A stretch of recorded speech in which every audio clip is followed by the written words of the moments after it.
mean, it sort of does feel like we're living through quite a dangerous period. And I speak, as I'm sure you do, as somebody who kind of lived through the IRA bombing in the 70s and, you know, the Falklands War, the Gulf War, the war in Bosnia, you know, former Yugoslavia. You know, it seems to be on a kind of knife edge now more than I can ever remember it.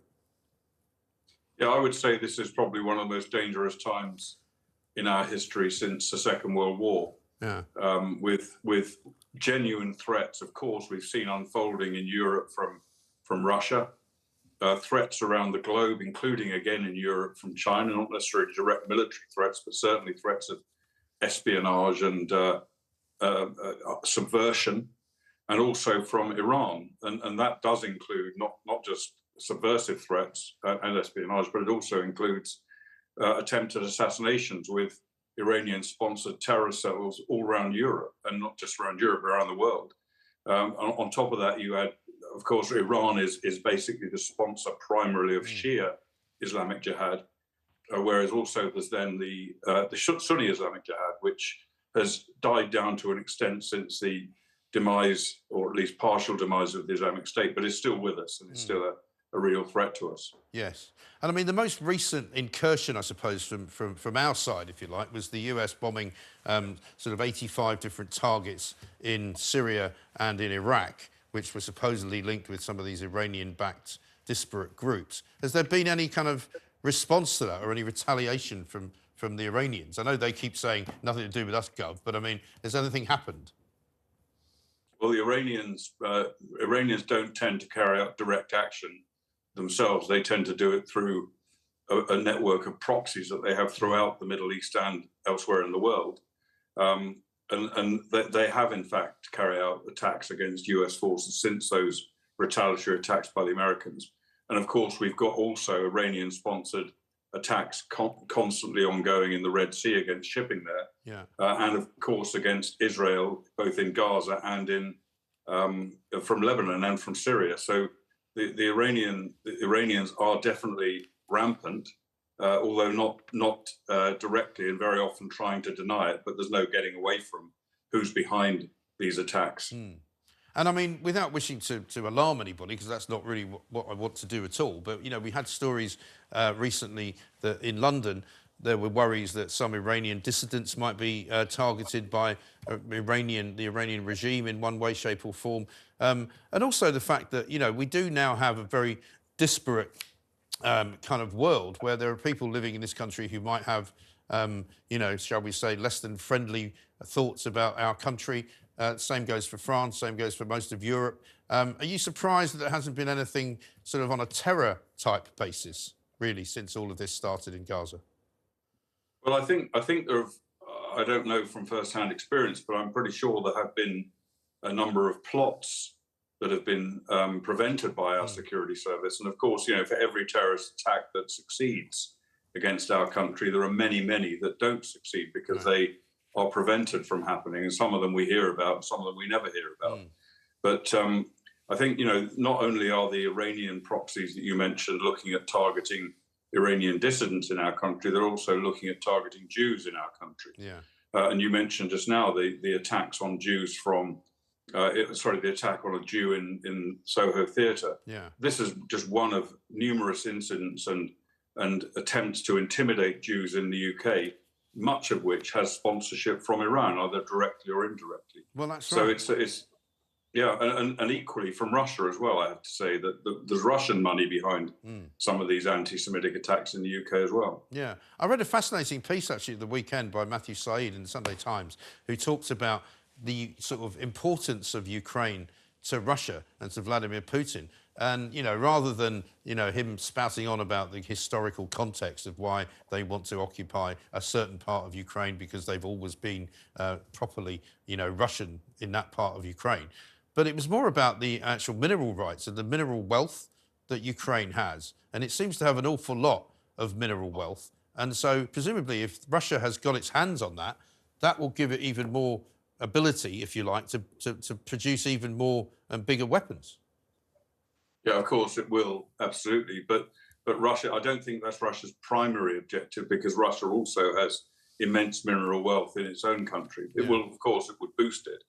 But I think the main reason for Russian aggression, apart from Putin's desire to essentially recreate some form of Russian empire, not necessarily in the Soviet style, maybe more of Tsarist style empire. I think he sees himself as more of a modern day Tsar. But apart from that, his primary objective is to drive down NATO, is to push against NATO, and particularly the United States. And aggression in Europe, aggression against Ukraine rather, is a tool to do that. And one of the reasons, actually, one of his fears is that Ukraine is far from a perfect country, as we all know, but Ukraine has been veering further and further towards Europe and the establishment of a European-style democracy, which to an extent already exists. Yeah. And that's a great fear for Putin, because the last thing he needs is a flourishing, prosperous European democracy on his border, which will cause some of his population to wonder why they continue to descend in terms of prosperity and freedom under his rule, and could potentially, maybe not in the immediate term, but in the long term, could destabilize Russia. Yeah. Now, let's go back to the Red Sea. The Houthis have been a bit quiet lately, I suppose you might say, but one of the things that's now being said to be affected is not just the shipping lanes themselves, but the supply of tea, for heaven's sake. I mean, now, we know that tea can cause wars in our history, so what's this all about? Well, I don't know myself about the shortage of tea supply, but I do know that the long term now Houthi attacks on shipping in the Red Sea is causing very significant disruption to global trade, and pushing up prices, is forcing ships to go round the Horn of Africa, which cost vast amounts of money more than going up through the Suez Canal.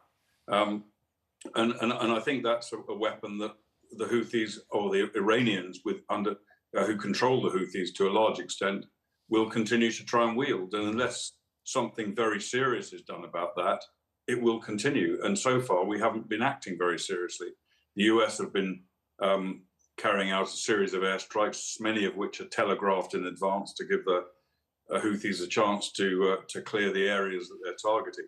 And Britain has made a contribution. Yes, it's a much bigger contribution than any other country apart from the US, who are seen to be afraid of engaging the Houthis. But nevertheless, it's still relatively minor. And partly that's because we have to fly from Cyprus to the Red Sea, which is thousands of miles away, when we could actually be more effective. And it means you have relatively light bomb loads on the aircraft. We could be much more effective if we deployed one of our aircraft carriers into the Red Sea, but we don't seem to be even capable now of deploying a single aircraft carrier out of the two that we theoretically have available. Right, and that's the problem. If you've only got two, sparing one is a very big deal. Let me ask you about David Cameron, Lord Cameron, who's been urging Israel to think seriously before taking any further action in Rafah. We saw Joe Biden last night making an appeal for the release of the hostages, but also sort of hinting that there was quite a good conversation going on with Qatar about a possible ceasefire, some kind of, relaxation and halting of the sort of the fighting. Yeah, I think obviously I'm in Israel at the moment, and it's a major issue here is the hostages, and clearly Israel is going to do anything it can within reason to get its hostages back, and that might include a relatively limited ceasefire. I think anything more than a short-term ceasefire could be hugely problematic for Israel's primary objective of destroying Hamas. But Lord Cameron has, you quoted him, he's telling Israel to think carefully before they take action. Who does he think he's talking to? Yeah, I know. Is he a schoolmaster talking to a disobedient schoolboy? These people are professionals at warfare, much more than he's ever been, and they don't need him to tell them to think carefully. They're already thinking very carefully. They know the consequences. They know how important it is. They're doing all they can, as they've done throughout this war so far, to minimize civilian casualties, although there have been very many. They've worked hard to try and minimize them, and they'll certainly do the same thing before they go into Rafah, whatever advice Lord Cameron may or may not give them.